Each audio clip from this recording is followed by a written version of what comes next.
Hello বন্ধুরা, আজকে আমি খুব সহজ গোলাপ জামুন বানানোর রেসিপি শেয়ার করব। তার জন্য একটা পাত্রে 2 কাপ জল, 1 কাপ চিনি আর কয়েকটা এলাচ ফাটিয়ে দিয়ে দিলেই তৈরি হয়ে যাবে গোলাপ জামুনের শিরা।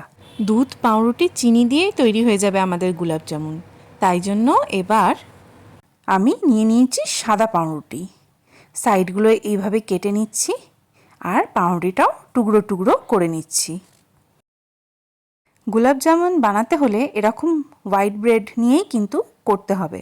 ব্রাউন ব্রেড নিলে কিন্তু সেরকম টেস্ট আসবে না, তাই আমি সাদা পাউরুটি নিয়েই করছি।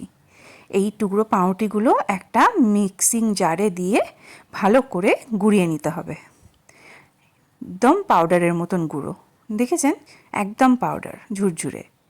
এবার একটা পাত্রে এই পাউরুটির গুঁড়োটা নিয়ে এর মধ্যে অল্প অল্প করে দুধ মিশিয়ে আমরা একটা ডো তৈরি করব।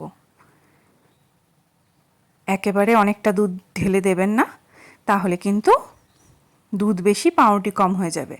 এই যে দেখুন, আপনি কিন্তু দুধ দেবেন, পাউরুটি কিন্তু টানবে দুধটা দিয়ে, সুন্দর একটা ডো তৈরি হয়ে যাবে। আর চেষ্টা করবেন ডোটা যাতে নরম হয়।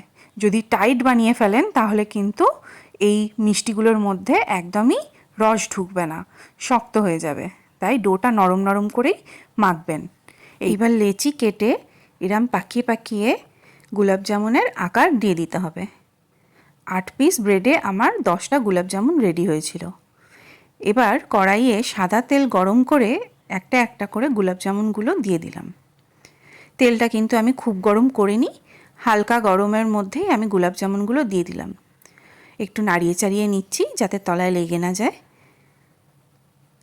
প্রথমে শিম আছে খানিকটা ভেজে নেবেন, তারপর আঁচ বাড়িয়ে এরকম কন্টিনিউয়াসলি নাড়াতে থাকবেন, তাহলে গোলাপ জামুনগুলো সমানভাবে চারিধারে রং নিয়ে নেবে, সুন্দর গোল্ডেন ব্রাউন কালার ধরে নেবে।